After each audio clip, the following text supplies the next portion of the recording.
go back into one of the pictures here. Thank you. I don't know about everybody else, but I think I know what I see. I see a $5 bill sitting on the floor, okay? There's 5 parts in there, they're all over $1, I see a $5 bill, and it happens a lot. And then you look at every one of those Gaylords up there, each Gaylord's probably packed with at least a $100 bill. Okay, so we're wasting a lot of that stuff. We gotta figure out what's going on, okay? Remember, it's just the same thing as we look at it as home, it's just in a different form, okay? You dig in your couch for pennies some days, and the same thing we got here, okay? It's just in the form of parts, okay? Aaron's obviously was yesterday. I just want to comment real quick. I talked to the second shift, the third shift, and it's not bad today. But yesterday we came out the door here, we walked down to Clack, we cut across 13 and 14, came back down this aisle. I literally picked up 3 boxes, 2 buckets, just so we could physically walk through the plant. It was terrible. It was absolutely embarrassing. Okay? 1, they're a customer, they're paying our paycheck. Okay? 2 is that we walk them through our home and we're going to have it look like that. You wouldn't want anyone walking through your home like that. You would want to pick stuff up so they can come to your kitchen and sit down and have dinner. Okay? It was embarrassing. Literally, it was terrible. I mean, I know Tom and Steve sat back farther because I was trying to pick stuff up just so we could walk through. And I understand, I'm not moving skids of material because we're crunched. We're talking reject boxes flipped over, garbage cans not in the place, you know, the boxes were just sitting on top of skids, like on top of the molds on top of the skid. Stuff that just shouldn't have been there. We have to do a better job, okay? So we just gotta make sure, because I'm sure nobody wanting to go through that embarrassment at all, so it's not a lot of fun. Franco, we cannot have it like that Monday when they're here. Absolutely cannot have that, okay? So Monday with Franco here, Monday and Tuesday, and I've already been told by the gentleman bringing the auditor, it's not going to be fun for me.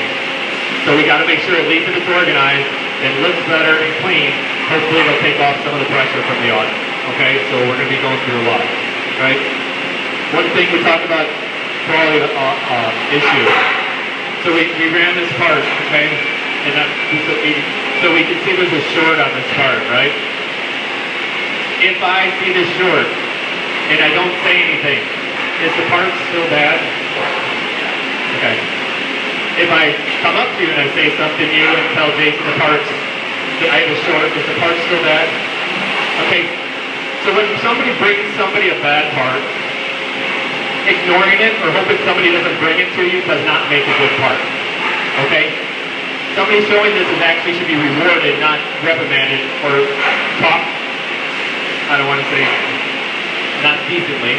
But, you know, so the point I'm trying to make is that just because somebody brings something up because it's bad, it's not that person's fault, but it's still going to be bad even if they didn't come up and tell you.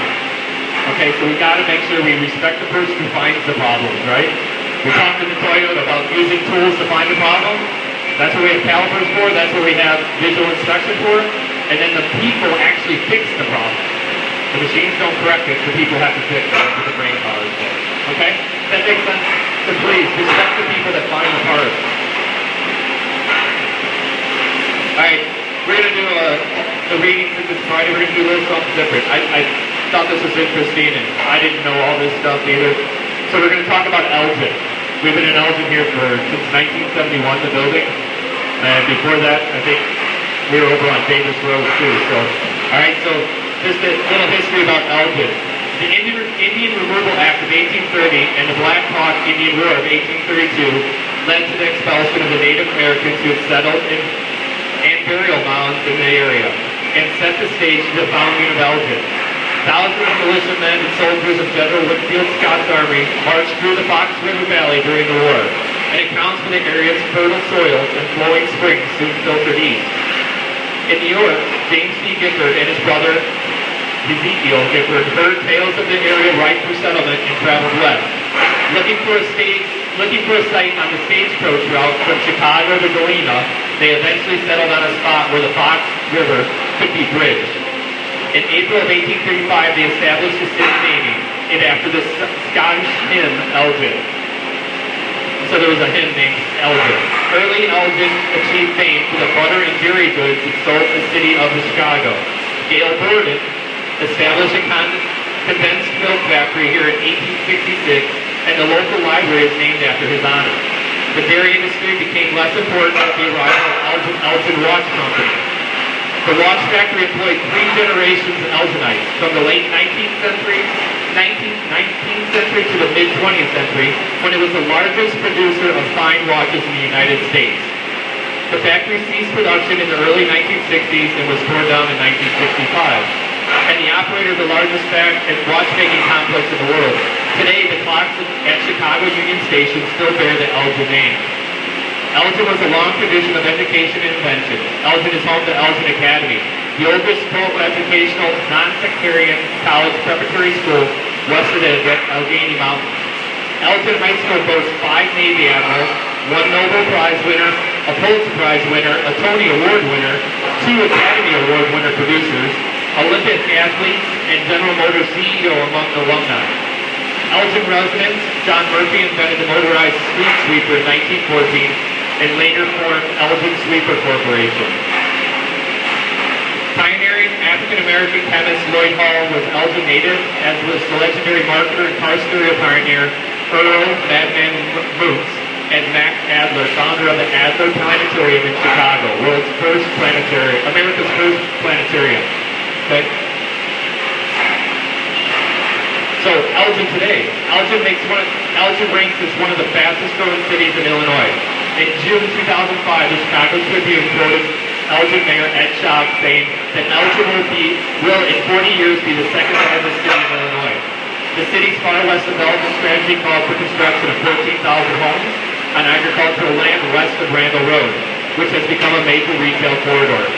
Elgin downtown area has also attracted the developers. The city's rapid growth has been accompanied by increased concerns about traffic. Well, that's up there.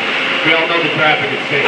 In 1990, Elgin became one of the few cities in northern Illinois to host the Riverboat Casino, the Grand Victoria Casino. I paid for some of that boat, by the way. Initially generated controversy, but has since proven a significant source of income for the city, drawing nearly 4 million people annually. As of March 2005, it was the 5th most popular tourist attraction in Illinois, the Grand Victoria Foundation, to which the casino has contributed an amount of excess of $116 million. Provides the community grants and nonprofits to cities. So, all right, so just a little something that we're living here we didn't realize. I didn't realize how many award winners and Pulitzer Prize winners and all that. So it's pretty neat that this area is that rich with people and education. All right, so I'm just going to preface this, Jason, that I didn't pick the video. I don't know what it is. So when it's really bad, it's Jason's fault.